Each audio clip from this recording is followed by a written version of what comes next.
প্রদেশ কংগ্রেসের পক্ষ থেকে রাজ্যের চলমান কিছু গুরুত্বপূর্ণ বিষয় নিয়ে আপনাদের মাধ্যমে রাজ্যবাসীর দৃষ্টি আকর্ষণ করার জন্য আজকে এখানে মিলিত হয়েছি। আমার সাথে আছেন প্রদেশ কংগ্রেসের অন্যতম সহসভাপতি শ্রী শান্তিরঞ্জন দেবনাথ, আছেন প্রদেশ কংগ্রেসের তপশিলি নেতা রাজ্য সভাপতি নিরঞ্জন দাস, আছেন কংগ্রেস নেতা অলোক গোস্বামী। আমরা আজকে গভীর উদ্বেগের সাথে লক্ষ্য করছি বেসরম এই রাজ্যে ডাবল ইঞ্জিন ট্রিপল ইঞ্জিনের সরকার সুশাসনের স্বপ্ন তৈরি করে বেড়াচ্ছে। অন্যদিকে বলা যায় রাজ্যে সম্পূর্ণভাবে সমাজদ্রোহী, নেশা কারবারি, কালোবাজারি, নিগম মাফিয়া, জমি মাফিয়া, জমির দালাল, তাদের কাছে রাজ্য সরকার আত্মসমর্পণ করে বসে আছে বলে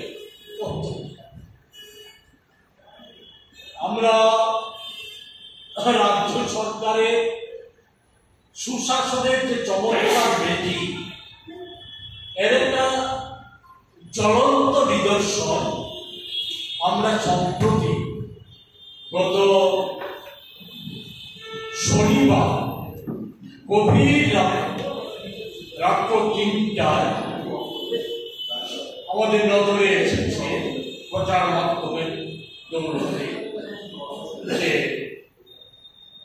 কিছুদিন পূর্বে শাসক দলের, যেটা আজকে অন্যতম চেহারা, যে শাসক দলের মধ্যে আভ্যন্তরীণ গোলযোগ এমন পর্যায়ে গিয়ে পৌঁছে, প্রধানত ক্ষমতা দখল, ক্ষমতা রক্ষা করা, ক্ষমতায় ফিরে আসা, ক্ষমতাকে ব্যবহার করে সেখানে অনৈতিকভাবে কালো অর্থ উপার্জন করা, এই নিয়ে যে প্রতিযোগিতা আজকে শাসক দলের পঞ্চায়েত স্তর থেকে শুরু করে মহাকরণ পর্যন্ত দেখা যাচ্ছে, এরই অঙ্গ হিসাবে গত কিছুদিন পূর্বে বিশাল করে আমরা প্রত্যক্ষ করেছি একজন নির্বাচিত বিধানসভার জনপ্রতিনিধি আর একজন সরকার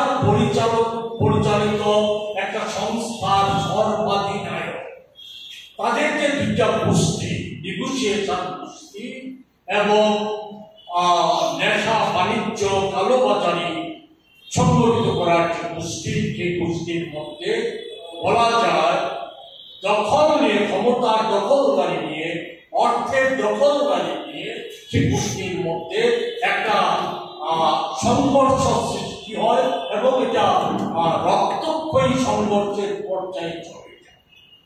পরবর্তী সময়ে সংবাদ মাধ্যমের মধ্য দিয়ে আমরা জানতে পারি যে উভয় গোষ্ঠীর নেতাকে আগরতলায় ডেকে এনে বিজেপি রাজ্য নেতারা করমর্দন করে ঘটনা ধামাচাপা করার চেষ্টা করেছে।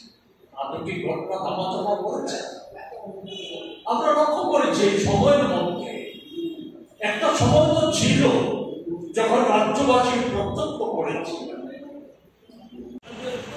শান্তিবাবু উল্লেখ করে আমার নজরে নেওয়ার চেষ্টা করেছেন, আমার মাধ্যমে আপনাদের নজরে নেওয়ার চেষ্টা করেছেন ৫ জন প্রিন্সিপালকে সেখানে আউটসোর্সিং এর মাধ্যমে পুনর্নিয়োগ করার চেষ্টা হয়ে গেছে। এটা প্রায় ৬ লক্ষ সমস্ত ক্ষেত্রে আউটসোর্সিং এর মাধ্যমে নিয়োগ করার চেষ্টা করেছে। বেকারদের নিয়ে কি ধরনের চিন্তা? আর একটা ছোট আমরা লক্ষ্য করছি কিছুদিন অন্তর রাজ্য সরকার মন্ত্রিসভার বৈঠক করে বিভিন্ন দপ্তরে সরকারি পদে নিয়োগে ঘোষণা ফলাও করেছেন, করে সরকারের মন্ত্রী ফলাও করে। সেই ফলাও করে দেওয়ার পর বিজ্ঞাপন প্রকাশিত হয়। বেকার যুবক যুবতীরা রাতের পয়সা খরচ করে সেই বিজ্ঞাপন অনুযায়ী আবেদন করে। আবেদন করার পর লিখিত পরীক্ষা, 2 দফায় লিখিত পরীক্ষা হয়, 1 দফায় মৌখিক পরীক্ষা হয়। এই প্রক্রিয়া সম্পন্ন করতে করতে 5 বছর অতিক্রম হয়ে যায়। 5 বছরের পর কোনো ক্ষেত্রে হয়তো কোনো ভাগ্যবান বেকার যুবকে শিখেছিলে ওই কন্ট্রাকচুয়াল পথে ফিক্সড পেতে চাকরির শিখেছরে, অথবা সেই প্রক্রিয়া বাতিল হয়ে যায়। ফলে বলা যায় বেকারদের নিয়ে সম্পূর্ণভাবে ছিনিমিনি খেলার চেষ্টা করছে। এই জায়গায় আমি আপনাদের মাধ্যমে আমি ওই এই রাজ্যের বিজেপি বিরোধী সমস্ত যে গণতান্ত্রিক যুব সংগঠনগুলি আছে, বিভিন্ন শিক্ষিত বেকারদের যে সমস্ত সংস্থাগুলি আছে, তাদের কাছে আবেদন করব। এখান থেকে আমি আবেদন করব তারা সম্মিলিতভাবে এই সমস্যা কোনো একটা নিছক কোনো একটা বিচ্ছিন্ন অংশের না, একটা গোষ্ঠীর না, বা নিছক কোনো সংগঠনের না, এটা সার্বিকভাবে এই রাজ্যের যে 40 লক্ষ মানুষ, সেই 40 লক্ষ মানুষের সমস্যা, সেই সমস্যা সমাধানের নিরিখে ঐক্যবদ্ধভাবে রাজ্য সরকারের বিরুদ্ধে যাতে প্রতিরোধ আন্দোলন করে তোলা যায়, সেই ধরনের প্রস্তুতি নেওয়ার জন্য প্রতিরোধ আন্দোলনের করার মধ্য দিয়ে রাজ্য সরকারের সম্বিত ফিরানোর জন্য। এবং এই ক্ষেত্রে আমরা প্রতিশ্রুতি দিচ্ছি, আমরা প্রদেশ কংগ্রেস সর্বতভাবে তাদের পাশে থাকবো, এই আন্দোলনের পাশে থাকবো। এই আন্দোলনকে তীব্রতর করে রাজ্য সরকারের সম্বিত ফিরানোর, রাস্তায় নামানোর যে ব্যবস্থা গ্রহণ করা হবে, সেই ব্যবস্থায় আমরা সামিল থাকবো। এই কথাগুলি আপনাদের মাধ্যমে অবগত করার জন্য আজকে আমরা নিয়োজিত হয়েছি। আপনাদের যদি কিছু জানার, বাইক বাহিনী, ঠেঙ্গারো বাহিনী সহ সমাজগুলিতে সরকারের যে পুলিশ প্রশাসনের আক্রমণ সীমাবদ্ধ ছিল, কংগ্রেস দল সহ বিজেপি বিরোধী রাজনৈতিক দলগুলির নেতা কর্মীদের উপর তাদের সংবাদ মাধ্যমের পর তাদের আক্রমণ।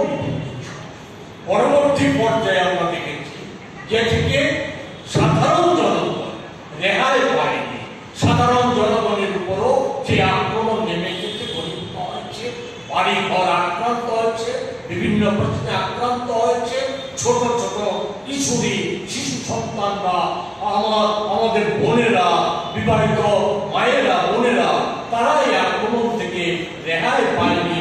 তাদেরকে এমনকি গণধর্ষণ করা হয়েছে, তার বিচার হয়নি, মামলা করা যায়নি, সেই পরিস্থিতি সৃষ্টি হয়েছে। আজকে আমরা লক্ষ্য করেছি এখানে সীমাবদ্ধ নয়, তাদের দৌরাত্ম্য এমন পর্যায়ে বেড়ে গেছে যে আজকে দলীয় নেতারা সদলীয় সমাজকর্মীদের হাতে আক্রান্ত হচ্ছে, খুন হয়ে যাচ্ছে, গুলিগোলা চলছে, রক্তাক্ত হচ্ছে। একটা নৃত্য পর্যবেসিত হয়েছে বিশালগড়ের ঘটনা। এই ধামাচাপা দেওয়ার জন্য আমরা দেখলাম গত শনিবার অধিক রাত্রে 3টা পুলিশ পল্টন বন্দুকধারী পুলিশকে নিয়ে একজন ম্যাজিস্ট্রেটের সামনে রেখে একটা আস্ত অফিস, সরকারি অফিস, জনকল্যাণের প্রশ্ন নয়, প্রাকৃতিক দুর্যোগের কারণে নয়, দলীয় পুন্দরকে ধামাচাপা দেওয়ার জন্য একটা সরকারি অফিস, DWS অফিসটা, এক্সিকিউটিভ ইঞ্জিনিয়ারের অফিসটা ছিল, একে গোটা অফিসটাকে তুলে নিয়ে তারা আসবাবপত্র তুলে নিয়ে ওই নিরাপত্তা বলয়, জেলা নিরাপত্তা বলয় যেটা বিশ্রামগঞ্জে আছে, সেই জায়গায় নিয়ে যাওয়া। এতে কি কমেছে? কমার কোন লক্ষণ দেখা যাচ্ছে না। এ থেকে পরিত্রাণ পাবে না রাজ্য সরকার, তার যে কলঙ্কময় ইতিহাস রচিত হয়েছে। আমরা বিশালগড়ের ঘটনা গতকাল, বিশালগড়ের বিধায়ক, নির্বাচিত বিধায়ক সমাজ মাধ্যমে পোস্ট দিয়েছে যে উনি নিরাপত্তাহীনতায় রাজ্যটা কোথায় নিয়ে দাঁড়িয়েছে, কোথায় নিয়ে যাচ্ছে?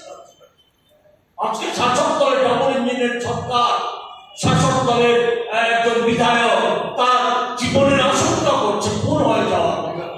এটা গোটা রাজ্যের চিত্র। গোটা রাজ্যের বিভিন্ন জায়গায়, ওই মুসাবাজারে নয়, বিশালগড়ে নয়, মান্দায়ে, খোয়াইয়ে বিভিন্ন জায়গায় অপহরণ হয়ে যাচ্ছে। ওই ঠিকাদারি কাজের বকরা নিয়ে, নেশা বাণিজ্যের বকরা নিয়ে, জমির দালালির বকরা নিয়ে, এসব নিয়ে এই সমস্ত কিছু। এটা তো যেমন একটা দিক, অন্য দিক থেকে রাজ্যের প্রশাসন ক্রমশ স্থবির হয়ে যাচ্ছে। গত 7-8 মাস একটা বিষয় আমাদের নজরে এসেছে।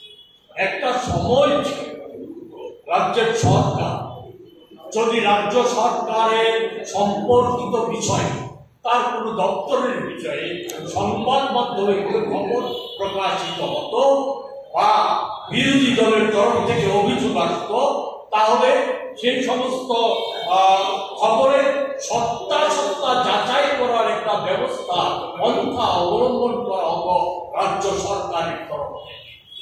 সেখানে যদি কোনো সরকারের ত্রুটি থাকতো, সেই সম্পর্কে বা খবর সম্পর্কে কোনো যদি সংশয় থাকতো, তার সেটা বিবৃতি দিয়ে এটা সংশোধন করা। যদি মিথ্যা